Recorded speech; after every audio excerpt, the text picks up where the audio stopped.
Hello, everyone. Randy Bocook here. I am with Darryl Lawrence. He is a candidate for the open seat of City Council on the special election on March 19th. Darryl, thank you for doing this. I appreciate you doing this on Thank short you. notice. Thank you. Tell us a little bit about yourself. Well, I moved here in 2001. We were living in apartments in Savannah and got to the point where we wanted to own our own home. So we looked at several places, Rincon and Richmond Hill, and even places inside Savannah. And we just kept being drawn to Richmond Hill. Richmond Hill looked like the type of place that we wanted to settle and raise a family, and I still love it for those same reasons. I understand you have two kids. Two kids. Two kids, and you're in the ministry. Tell us about that. Yeah, I'm a elder at Overcoming by Faith Church in Savannah. So I get a lot of hands-on with the community, get to help a lot of people. You know, it's one thing to see people hurting, but to be able to be in a position to do something about it is really affirming.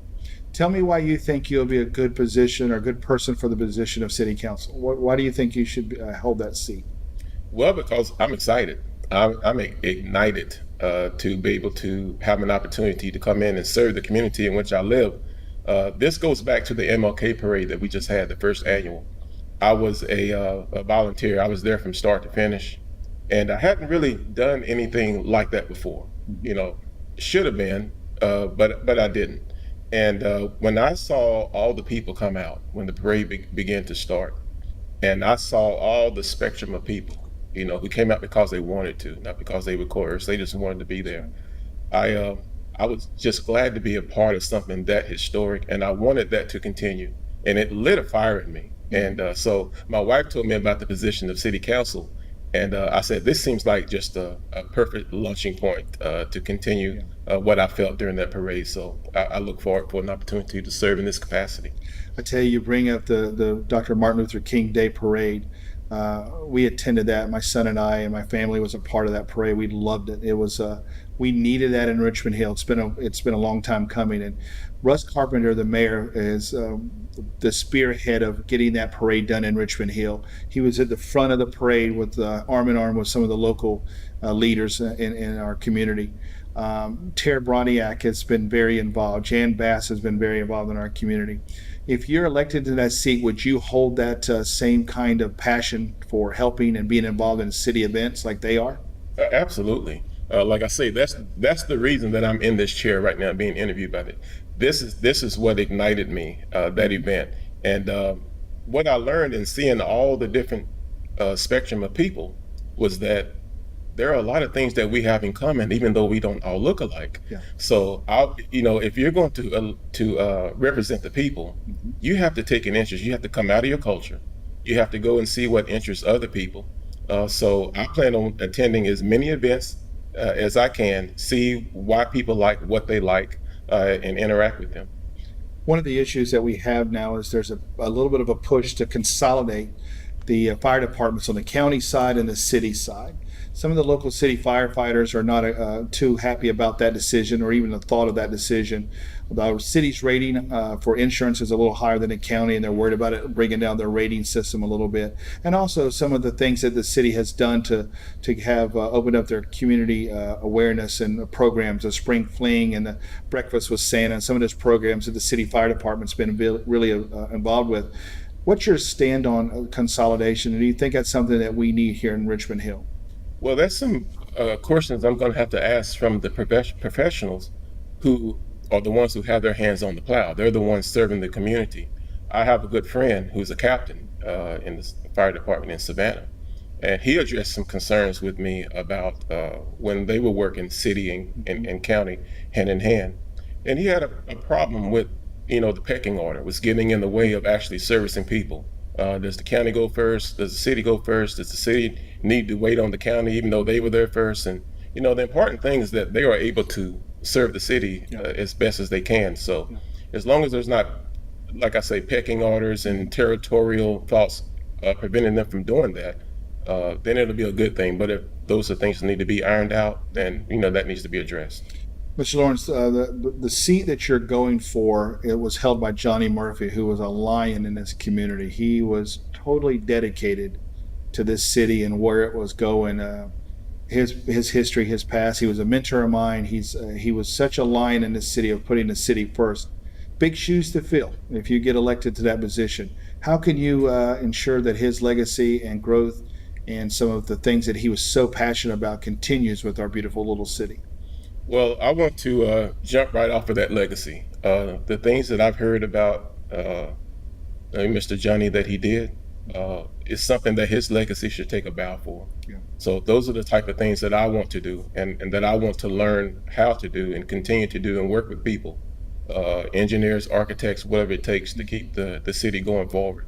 So I want to, you can see it already in the city, the way station for the elderly, Yep. the residential, that's a beautiful build over there.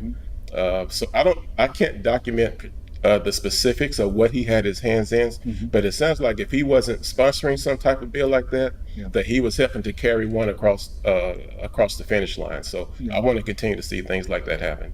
So, would you be able to give the city full commitment of your time on these events? Would this be a priority for you if you're elected in that seat? Yeah, as much as possible. I'm giving myself to the community that I live in. I want to be a servant. That's what it is. I'm not some hierarchy. I'm not a lord. I'm not a king. I'm a servant of these people, and I want to hear where they want the city to go. And I know I have visions of where I want the city to go, and that's going to be my focus and my aim and my drive. So, one of the things that we want to talk about is the city of Richmond Hill, the city employees that work for the city. Just incredibly dedicated people. I'm personal friends with some of them, grew up with some of them since I was a kid. They're on the front line. They're the front line of the city and where things are going. Do you know some of the issues, or would you commit yourself to learn those issues from the employees of the city, from the guy cutting the grass to the city manager and everything in between? Would you commit yourself to find out what the city needs and what they think the direction would be? I can't think of a better steering committee than the city of Richmond Hill employees and being able to tell you or direct you or make a suggestion to you to help the city grow into where it needs to be. Would you do that? Well, absolutely. In my profession, as a facilities manager of multiple places, I have to deal with the city all the time. Now, that's not Richmond Hill. I work in Savannah. But when I have water issues, I have to deal with the water department. When there's sanitation issues, when I upgrade an alarm system, I have to deal with the fire marshal. So I know how important they are. If I put up a sign, I've got to deal with planning and zoning. It has to meet certain hurricane specs or whatever. So I know how important their job is. So I definitely plan on listening to them, listening to what their concerns are, any barriers that are stopping them from doing their job of serving the city. But in speaking to the residents, I want to, again, bring a collective ear, not just my ears, to the city when I listen to their concerns. Where do you see the future of Richmond Hill? What's your vision of where this city is going in the next 3, 5, 10, 20 years from now? What about Richmond Hill? Where do you see it going? Well, I'm looking into potential. When I look at what is already happening, new subdivisions going up down 144, again, the way station, being able to accommodate the senior citizens. I see the Richmond Hill having the potential to continue to expand out its corridors and deal with the needs that are here. And one thing I would like to see added is low-income housing. I think we need to address some low-income housing. We can do that. I would like to see a new library.